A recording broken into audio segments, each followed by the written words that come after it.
Silly mistake में आप क्या होते हो, डिस्क्वालीफाई होते हो और उसमें आपकी कोई गलती भी नहीं होती, आपने पूरी पढ़ाई भी की होती है, फिर भी आप डिस्क्वालीफाई होते हो। आपने की हुई एक सिली मिस्टेक आपका करियर कैसे बर्बाद कर सकती है, उसके बारे में आज यहाँ मैं आपको बताने वाला हूँ। तो वीडियो को पूरा देखना, क्योंकि इस वीडियो में मैंने अपना लाइफ एक्सपीरियंस शेयर किया है और ऐसा भी लोगों के साथ होता है। मैं आगे वीडियो में बताऊंगा कि कौन सी वो सिली मिस्टेक है जिसमें आपका करियर बर्बाद हो सकता है, आपका एक और साल इसी नीट में जा सकता है और आपका सिलेक्शन होते होते रह सकता है।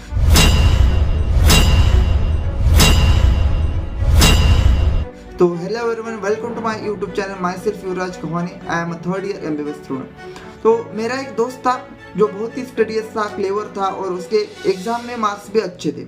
जो भी वो ट्यूशन क्लासेस में एग्जाम देता था उसमें वो बहुत ही अच्छा परफॉर्म करता था।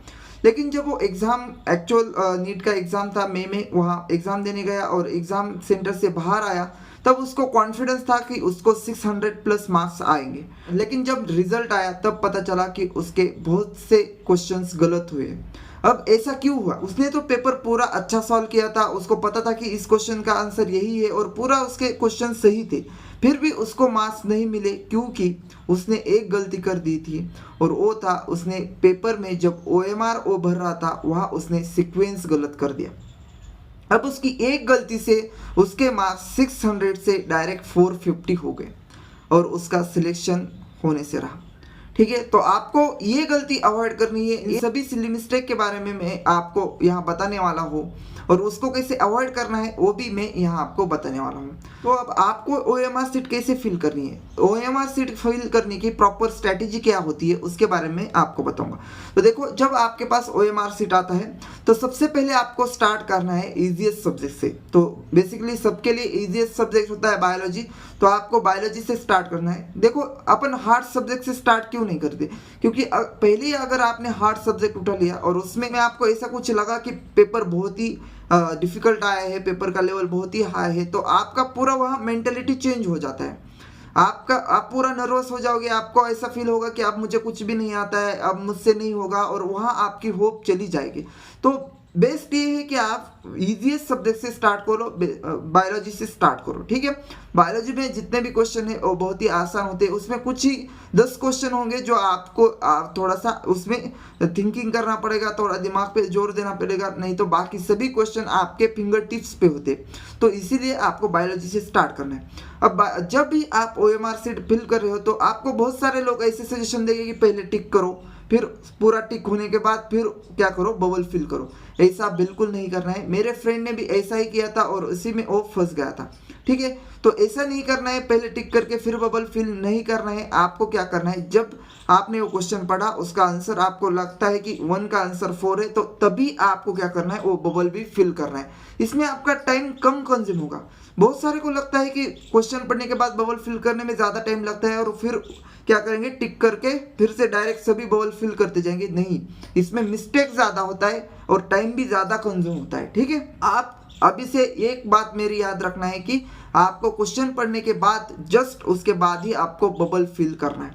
ठीक है, और दूसरी बात यह है कि आपको इजीएस्ट सब्जेक्ट से अपना स्टार्ट करना है। अब एग्जाम में टाइम मैनेजमेंट कैसे करना है, हर एक सब्जेक्ट के लिए कितना वक्त देना है, ये भी मैं आपको बताऊंगा। देखो, बायोलॉजी इजीएस्ट होता है, बायोलॉजी के लिए 40 to 45 मिनट्स में दिया करता था और आपको भी उतना ही देना चाहिए, क्योंकि देखो केमिस्ट्री और फिजिक्स का क्वेश्चन कैसे होगा, उसके कैलकुलेशन में कितना टाइम चला जाएगा, ये किसी को नहीं पता होता है। ठीक है, तो इसके लिए बेस्ट वे है कि आप टाइम कहाँ बचा सकते हो ये पहले सोचो। तो आप बायोलॉजी में टाइम बचा सकते हो, ऑर्गेनिक में बचा सकते हो, इनऑर्गेनिक में बचा सकते हो।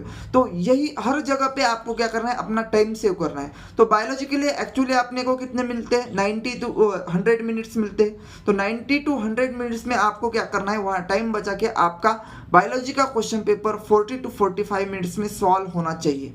ठीक है, तो यहाँ अगर आप अपना टाइम बचाओगे तो आप फिजिक्स में प्रॉपर टाइम दे पाओगे, केमिस्ट्री में जो फिजिकल केमिस्ट्री है उसमें भी आप प्रॉपर टाइम दे पाओगे और वहाँ आपके कैलकुलेशन में गलती नहीं होगी। अपन क्या करते हैं, बायोलॉजी को थोड़ा सा इजी लेते हैं, थोड़ा धीरे धीरे सॉल्व करते जाएंगे, तो केमिस्ट्री और फिजिक्स में टाइम कम बचेगा और फिर कैलकुलेशन फास्ट करने के चक्कर में बहुत सारी मिस्टेक कर देते हैं। तो ये अवॉइड करने के लिए पहले आप पूरा फोकस करो कि बायोलॉजी का 40 to 45 मिनट में क्वेश्चन सॉल्व होना चाहिए। फिर ऑर्गेनिक केमिस्ट्री और जो भी इनऑर्गेनिक केमिस्ट्री होती है इसके क्वेश्चन सॉल्व करो, क्योंकि वो भी फास्टली सॉल्व हो जाती है, पूरे अपने मेमोरी बेस मेमोरी बेस्ड ये क्वेश्चन होते हैं, ठीक है। फिर फिजिकल केमिस्ट्री स्टार्ट करो क्योंकि उसमें थोड़ा कैलकुलेशन होता है, वो सॉल्व करो। फिर उसके बाद आना है आपको फिजिक्स पे। तो ऐसे आपको स्ट्रैटेजी फॉलो करनी है अपने OMR शीट फिल करने में, क्योंकि इसी स्ट्रैटेजी में आपका टाइम बच सकता है। इसके अलावा कुछ और आप फॉलो करने जाओगे, कुछ और ट्राई करोगे तो उसमें आपका टाइम वेस्ट ही होगा। तो I request you to follow this strategy for OMR sheet fill करने के बारे में। कुछ और सिली मिस्टेक आप करते हो, वो ऐसे कि आपका एप्लीकेशन ID वहाँ आपको फिल करना होता है, उसको गलत भरते हो। आपका वहाँ रोल नंबर आता है, उसको गलत कर देते हो। तो ये सिली मिस्टेक आपको पहले अवॉइड करनी है। आपको पूरा 5 to 10 मिनट्स पहले उसमें आप दो, क्योंकि वो इंपॉर्टेंट है। अगर आपकी ID आप गलत डालोगे, रोल नंबर गलत डालोगे, तो उसका पूरा पेपर सॉल्व करने का कोई भी मीनिंग नहीं बनता है, ठीक है।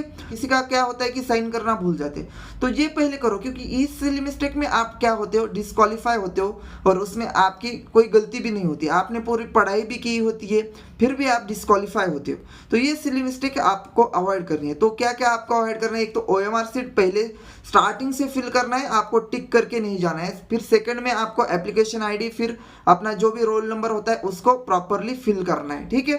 तो ये सब आपको चीज़ें याद रखनी है। मुझे इस वीडियो में इतना ही बताना था, क्योंकि देखो इसी चीज़ों की वजह से आपने बहुत 1 साल 2 साल में मेहनत की होती है, और वो मेहनत पूरी पानी में चली जाती है, और आपका करियर बर्बाद हो जाता है। आपको 1 और साल इसमें देना पड़ता है, ठीक है। तो अगर आपको वीडियो अच्छा लगे और इसमें जो मैंने इंफॉर्मेशन दी है वो आपको अच्छी लगे, तो वीडियो को लाइक करो और चैनल को सब्सक्राइब करो। Thank you.